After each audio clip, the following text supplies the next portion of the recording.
السلام عليكم ورحمة الله. أضم الله أجوركم لوفاة خارجة الكبرى هم المعصومين سيدة نساء العالمين في العصر. Mes condoléances pour le martyre de Khadija al-Kubra, Khadija la Grande, la mère des infaillibles, la reine des femmes pour son époque. بعد أعوذ بالله السميع العليم من الشيطان الرجيم بسم الله الرحمن الرحيم الحمد لله رب العالمين وبه نستعين وصلى الله على سيدنا محمد وأطهره الطاهرين وعلى الله عليهم أجمعين من الآن إلى قيام يوم الدين. Je reviens vers vous pour continuer le sujet de Cheikh Mbatou. J'espère qu'on va rester sur ce sujet. C'est un sujet fondamental pour moi. Et qu'on va rentrer dans d'autres branches concernant la falsification du Saint-Coran. Donc, comme j'avais dit, je vais vous citer la réponse de Lutfallah Safi al-Gopagani, qu'il avait parlé de ce livre. Il a rajouté, il a dit des choses que Cheikh Mbatou avait dit là dans son exposé, et plus d'autres choses. Avant cela, il n'est pas négligeable de vous parler du savant Lutfallah Safi al-Gopagani, qui est le doyen de la Hawza de Qom actuellement. Il est le plus âgé, je crois qu'il a vers les 110 ans, quelque chose comme ça. Et il est connu comme la personne de faire partie de Madrasa Tafkiki, hein, c'est-à-dire qui n'accepte pas dans la Hawza l'enseignement de la philosophie et de l'Irfan. Je vais vous faire une courte biographie, je vais vous parler un peu des positions de Lutfallah Safi al-Gopagani qui sont intéressantes. Et par la suite, je vais vous parler du livre Fas al-Khitab. Donc, Lutfallah Safi al-Gopagani, il est né en 1918 dans une famille religieuse. Son père était Alem et juriste, donc était un savant et juriste, et sa mère était une poétesse, c'est-à-dire elle faisait des poésies religieuses. Elle avait étudié les sciences religieuses dans une école traditionnelle. Il s'est marié avec la fille de l'ayatollah Mohamed Reda Golpagani, le Marja, qui est décédé vers 1993, si je ne me trompe pas, 94. Et ce lien lui a donné une raison de plus pour poursuivre ses études dans les niveaux supérieurs. Lutfallah Safi Golpagani a commencé ses études à Gopaygan, puis elle a émigré à Najaf. Gopaygan, c'est en Iran. Il n'y est resté qu'un an durant lequel il a assisté au cours des ulama comme Cheikh Mohammed Kazim Shirazi, né en 1873, décédé en 1947. En 1945, après avoir tenu l'ijaza d'Ijtihad de Seyyed Jamal el-Golpagani, né en 1873, décédé en 1957, il est retourné à Qom pour bénéficier des cours de l'Ayatollah Bourdiardi. Après quelques années, il est devenu son élève proche et a écrit le livre Muntakhab el-Asar sur l'imam caché, sur l'imam al-Hujja. C'est un livre très connu, hein. Il est connu, Muntakhab el-Asar. Je crois que c'est une compilation qui regroupe les hadiths sur l'imam Mahdi, si je ne me trompe pas. Il a écrit le livre Muntakhab el-Asar sur l'imam caché suite à la demande de son professeur. Il était considéré comme conseiller de l'Ayatollah Bourdiardi qu'il avait choisi comme membre de son Shura el-Fiqhi, conseil juridique. En 1979, après la révolution islamique, suite à la demande de Seyyed Khomeini, il a fait partie des membres de Majlis Began et Harbari, l'Assemblée des experts, et en 1980, il a accepté d'être membre de Shura, Negarban Kanun al-Rassasi, le conseil des gardiens de la constitution iranienne. Mais il a quitté ses postes quelques années plus tard pour se consacrer à ses fonctions religieuses et scientifiques. Parmi les actuels marjas de Qom, il est très proche de Wahid Khorasani par sa manière de penser et de pratiquer les rites religieux. Mais il assume sa position théorique de façon plus précise et plus manifeste que lui. En effet, il répond franchement aux questions concernant le mysticisme et la philosophie et annonce constamment son opposition à l'égard de tout ce qui, selon lui, n'est pas conforme à la foi chiite. Par exemple, après la tenue des congrès à Téhéran et dans d'autres villes d'Iran, Salahuddin al-Moulawi Rumi, né en 1207, décédé en 1273, bien sûr de l'ère chrétienne, hein. Soufi mystique qui a profondément influencé le soufisme, il a exprimé son désaccord à son encontre. Lors d'une conversation avec les directeurs de ces congrès et avec les médias, il a dit « Les organisateurs de ces congrès devraient rougir de honte devant l'imam caché, Ali Salman Jafar de les avoir organisés. » Il a également écrit un livre en plusieurs volumes intitulé Marifat ad-Din, les connaissances de la religion, afin de réfuter les théories fondamentales du soufisme, du mysticisme et des sciences philosophiques, conformément à la méthode de Mirza Mehdi Esfarani. Mirza Mehdi Esfarani qui a ressuscité l'école du Tafkik. Et le mouvement a pris de l'ampleur à l'époque de Mirza Mehdi Esfarani, qui est à la fin du 19e siècle, si je ne me trompe pas. Actuellement dans l'école religieuse nommée École de Golpagani, fondée par Ayatollah Sayyid Mohammed Reda Golpagani. Voilà, et là ils viennent de dire la date, 1993, il est décédé, né en 1898, décédé en 1993. Dirigé par Lotfallah Safil Golpagani, son gendre, l'étude de la philosophie est strictement interdite, malgré l'obligation de l'enseignement promulgué par le Conseil supérieur de la Hawza Ilmiya de Qom. Vous imaginez? C'est-à-dire que la Hawza Ilmiya de Qom, le conseil supérieur, c'est-à-dire qui est tenu par l'État iranien, il oblige les savants dans les Hawza à étudier la philosophie. C'est très étonnant. Comment on oblige une Hawza à étudier telle ou telle chose. Mais malgré cela, il ne l'enseigne pas, l'autre fois, Safil Kopagani. De plus, ses liens avec les oulémas tafricains de Mashhad confirment son penchant tafricain, puisque la base de l'école du Tafrique, c'est à Mashhad.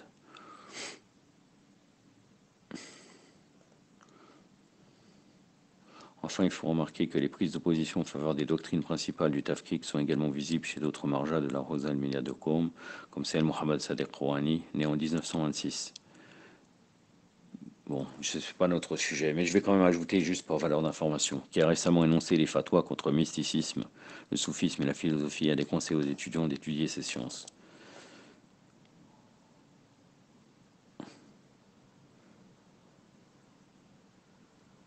Par exemple, Sayyid Sadegh Rouhani, il a dit « Tous les rites qui ne sont pas en accord avec les hadiths des infaillibles, comme ceux de Muhyiddin ibn Arabi, décédé en 1240, sont nuls et trompeurs. » J'en arrive à la position de Lutfallah Safil Kopagani sur le livre Face al-Khitab. C'est dans un livre où il répond aux assertions de quelqu'un qui s'appelle Ahmed Khatib, qui était un salafiste qui avait accusé les chiites.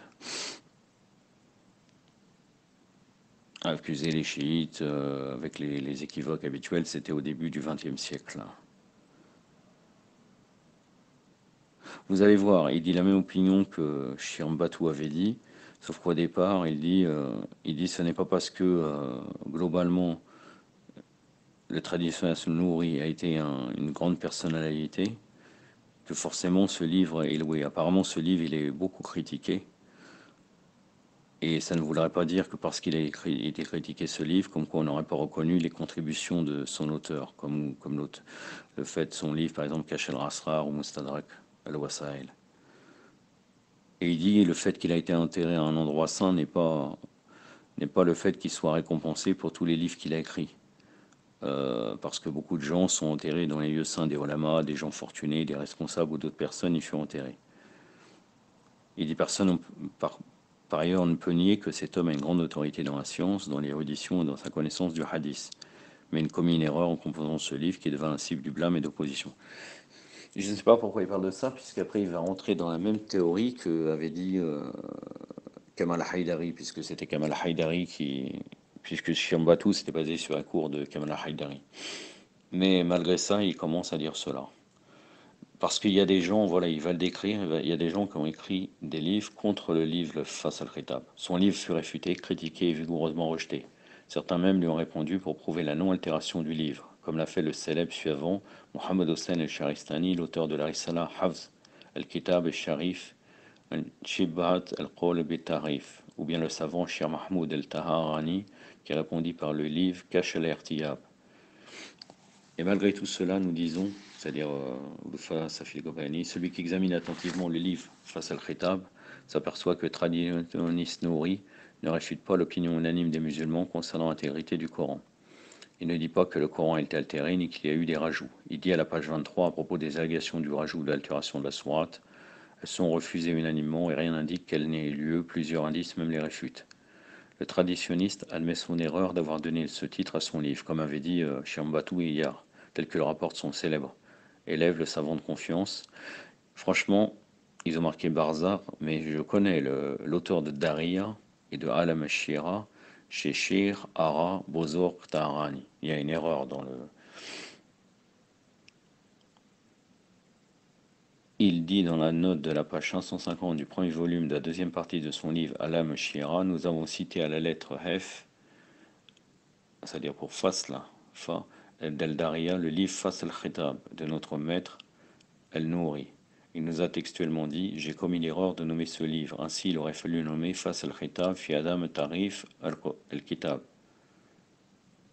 c'est-à-dire le discours, la parole décisive concernant la non-falsification du Coran. Car j'y prouve que les livres de l'islam, le Coran saint qui se trouve entre les deux couvertures et qui est diffusé dans l'ensemble du monde, est d'inspiration divine dans toutes ses sourates, ses versets et expressions. Il ne fut jamais altéré ni changé. Il ne fut jamais rien ajouté ni ôté de ce corpus rassemblé. Il nous est intégralement parvenu de cette manière formelle et aucun imamite n'en doute.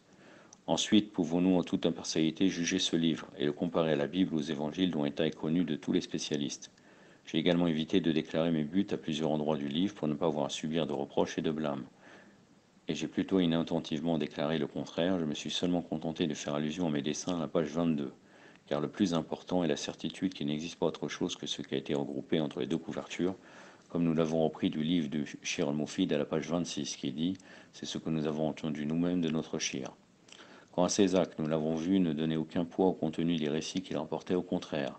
Il est considéré unilatéraux et en contradiction, c'est toujours la parole de Arabo Zortarani, et en contradiction avec ceux rapportés par les ancêtres vertueux, les grands imams comme Seged el-Murtada, Shir Atoussi, Shir Tabarsi et les autres. Rien de ce qui fut dit, qu'Allah nous en éloigne, n'attente à l'honneur du Coran. Ce livre fut néanmoins la cause de l'atteinte à l'honneur de notre Shir, même de la part de ceux qui n'ont pas connu ses desseins. Il fut par la reconnaissance de tous les contemporains un homme de son siècle, unique dans son art. Il n'ignorait pas l'état des hadiths rapportés. Pour nous en convaincre, nous citons les paroles du Cheikh, donc de Cheikh Muhaddis Nouri, dans la note du page 311.